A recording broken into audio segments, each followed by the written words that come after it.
For the best and latest podcasts available anywhere, go to the podcast app on your cell phone and type in GSMC to access free content-rich podcasts on health and wellness, book reviews, sports, entertainment, relationships, social media, movies, technology, finance, and even weird news. Subscribe and download the GSMC Podcast Network's family of shows, available everywhere podcasts are found.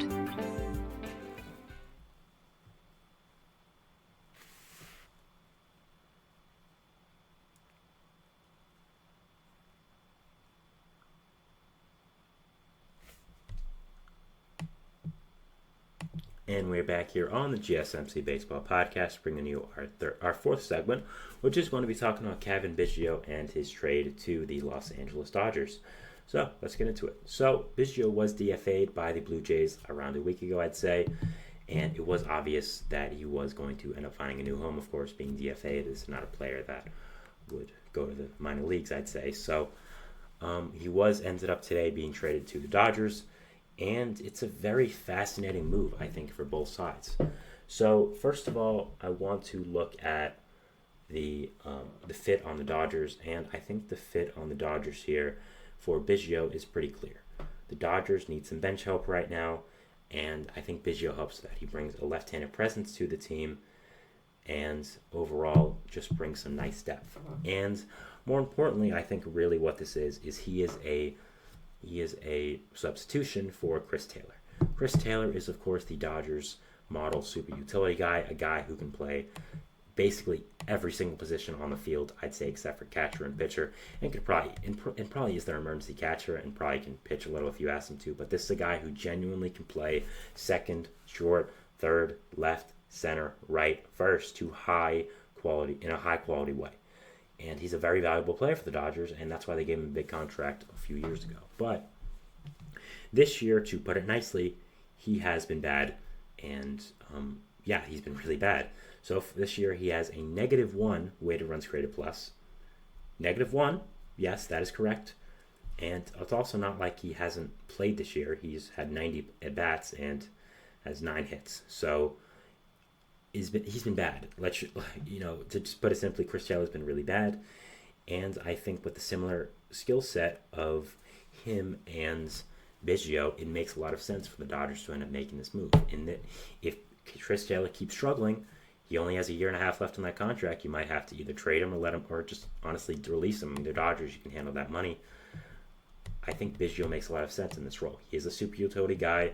He's younger than Taylor, and provides more potential there. Now, do I think Cavan Biggio is ever going to be what we expected him to be at the minor leagues? No. He was a top prospect in the minor leagues, and a lot of people expected him to be a very solid MLB player. I think that time has passed for him. I think at this point he is looking a little bit like a bust, which is unfortunate, but I don't think he's ever going to be a quality type MLBer. But at the same time, he brings the skill set to this Dodgers team, and he still has potential. And if there's any team that knows how to get potential out of former top prospects, it is the Dodgers. I mean, just looking at these past 2 years, of course, the most prevalent example is going to be Max Muncy, who they turned from a scrub on the A's to their starting second and third baseman over the past few years. But you've also had pitching people as well, like an Andrew Heaney, who you developed very well. Tyler Anderson, both players who had struggled the past few years and came to the Dodgers and were fixed. Looking even further, you have a Justin Turner, who was a scrub with the Mets and the Orioles and got picked up by the Dodgers, and they developed into one of the best players of the Dodgers 2010 teams. So overall, if there's any team that can get the potential out of Biggio, it is the Dodgers. I'm sure they see something in him that they think they could potentially get something out of him, and this is a very good place for him. I think there is still, of course, a lot of talent left for Biggio, even if he's probably not going to be the player we all thought he was going to be when he came up. Again, when you're a former top prospect, there is still something that teams like about you, and there is something that always stays with you as being a really good player. So I think that overall, it's a very fascinating move by this Dodgers team to end up trading for Biggio, and is something that is very, very exciting, and overall I think is a very interesting move, and something I'm very much looking forward to watching with the Dodgers. I think that Biggio brings a lot of potential to the Dodgers team and is a really good fit. So very excited to watch it here and very excited to see how it does play out, see if Biggio can end up being a quality player for this team. And yeah, I just think overall is a good fit. It makes a lot of sense right now with Chris Taylor really, really struggling. Now, looking at this from the Blue Jays perspective, I kind of think that this might be the end of an era in Toronto, the end of the baby boomers era. I'm not with them. I'm not exactly sure what it's called, but it's something with baby, because if you know, the three of the top prospects coming up for the Jays a few years ago were Bo Bichette, Vladimir Guerrero Jr., and Cavan Biggio. Cavan Biggio, of course, is the son of former superstar second baseman for the Astros, Craig Biggio. Bo Bichette is the son of former star shortstop Dante Bichette, and Vladimir Guerrero Jr. is, of course, the son of MLB legend Vladimir Guerrero Sr. And having all three of these guys come up at the same time for Toronto was a very exciting thing and a very exciting movement for them. And I don't know, it just kind of hasn't lived up to what we thought it would be. They've had some good teams, they've made some nice playoff runs, but overall it just hasn't lived up to the potential that we all thought it once had. I think that overall it just kind of was a disappointment, and we might be looking at the end here. You've already had Cavan Biggio be DFA'd and move on to the Dodgers. Bo Bichette and Vladimir Guerrero Jr. are both heavily entrenched in trade rumors throughout this entire year, and Bichette as well has not been performing that well. So it looks like it may be the end of an era in Toronto, and it kind of looks like they're going a different way with this organization. There's been a lot of underperformance, a lot of players not playing up to their potential these past few years, and I think we're kind of seeing the end of that now. We're kind of seeing that these players are, kind of finally getting the punishment for that, quote unquote, and it's going to be very interesting to see what does happen with this Blue Jays team in the future, and also with this year and just what the outlook is for them. I think it's going to be very, very interesting and very exciting to watch, see what happens with this deadline. I had a whole segment on Monday about Vladimir Guerrero Jr. and the trade rumors involving him, and I talk more about the Blue Jays there. If you want to look at that, it's on the channel.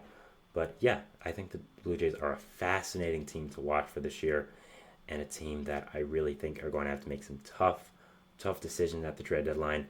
And I'd not be excited if I was in the chair of their general manager seat right now. And I think fans are a little fed up with how underwhelming the team has been for the past few years. I think it might be time to either do a hard reset or just a full-out rebuild and kind of just trade everyone with value, whether that's even going as far as a Kevin Gausman, trading Vladdy, trading Bichette, trading Jordan Romano, some of these other guys that are stars, trading George Springer. I don't know if he has much value at this point, but you could try. So it's going to be very, very interesting to end up watching this, and very excited to see what the Blue Jays do end up deciding for themselves. But again, looking at them this year, I just don't see a path for them doing anything well. The Rays are above them and have done better as of recently. The Yankees and Orioles are, of course, elite. The Red Sox have surprised people and done very well. So it's just going to be a very interesting decision here to see what the Blue Jays do and just very interesting to see what does happen with their entire season. The Dodgers, of course, are amazing and are one of the best teams in the MLB and probably the second best team in the NL right now. So not really more worried about them, but I like this Biggio move for them. I think it was a good, solid depth move to be able to replace the production that Chris Taylor is not giving you right now and be able to replace him.